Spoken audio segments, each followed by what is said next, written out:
Ladies and gentlemen, welcome back to another video with me, Esic Hydra.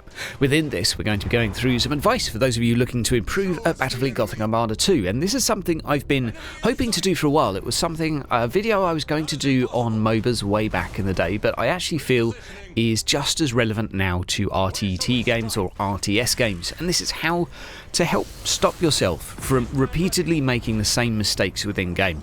And one of the reasons I think about this topic a lot is because I see myself, and I think I see others too, often making risky plays or doing things that they probably know if they were watching themselves play are simply a poor choice to do. It's not correct, or maybe they just do it because they feel like it, and it all goes badly. And then it happens again, let's say a couple of games later, or a couple of days later. But it's a repeated mistake, and I'm going to borrow a little trick that's from actually poker, from some sports psychologists, in order to try and stop our brains from doing this. Now, it's a small little exercise that involves going through a few steps and involves us discussing through a process to try and correct the belief behind this, because at the end of the day, the actions we make within games often come from our belief about the game. So what we've got to try and do is change the way we think about it.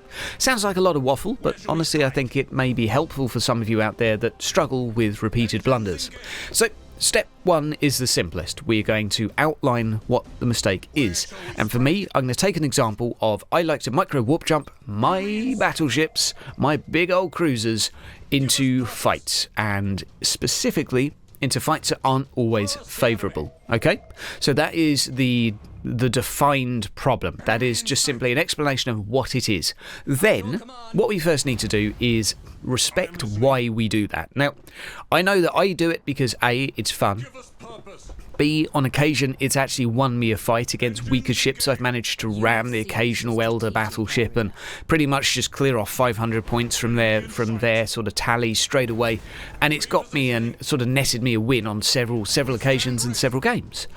Okay, so next, step 3, after we've done step 2, which is justifying why you do it, step 3 is to explain why it's wrong and why it doesn't always go according to plan. Well, step 3 is actually because sometimes you just simply put your battleship or your cruiser into an unfavourable situation. This could be against an enemy fleet that has a load of fighters which aren't on cooldown, so therefore they just board you and strip all your crew down straight away. Sometimes it might be against macro fleets which have a lot of close AP damage if they've got the upgrade, and that will just shred my ship straight away. Okay, so we've got a couple of examples as to why that logic is wrong. Okay, so what do we do next? Next, we discuss what we should do. Okay, well, you should probably micro warp jump into engagements every now and again, but only in engagements where you're going to do a significant amount of damage and net a total amount of points that is basically a worthy exchange. So you can still use it, of course, absolutely fine. Micro warp jump followed by a ram and some torpedoes and some other juicy bits is a good thing, but only in situations where, let's say, there are not a fighter-heavy crew that are not on cooldown and not against something like a boarding-heavy faction that's just going to turn around and board you instantly. Okay, and then last step, you finally need to just do a little cementing of what will happen and why you should do this the correct way. Well, if I do this the correct way, I'm not going to lose my flagship so often, I'm not going to give myself a huge disadvantage in fights, and it's going to lead to more successful games. It's going to lead to me still having a flagship and at least using it at more opportune moments to maximise the damage it's going to do. Okay, so just a little recap. Step 1. You're going to highlight the naughty behaviour, the poor decision that you keep making. Step 2, you're going to try and empathise a little bit with yourself and say why you do it, and why you think this is an action you keep repeatedly making.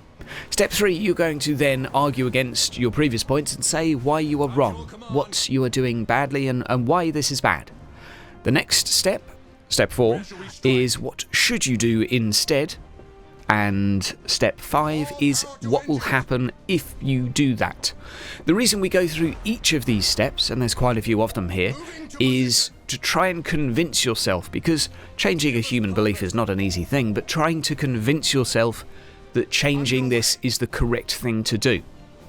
Now, it's not easy to do. Sometimes you have to run through this a couple times, but At least doing this once when you notice a really frequent core mistake really does help start to at least make a few light bulbs sort of go off, and when you're playing and you go to make that decision again, you might still make it, but in the corner of your mind you'll know straight away that you did something wrong. Or maybe you'll go to click on that move and then you'll think, okay, no, that's not actually the right thing to do, is it? Guys, I hope it's a useful video. It's a little bit of a different one today, but I think it may be useful for some of you out there really wanting to improve your play but struggling with some repeated mistakes. Have yourself a great day, and congrats to me on 10,000 subscribers. Can't believe we got there. Thank you so much to all of you for watching, subscribing, liking, doing all those things. Take care of yourselves. Have a great day.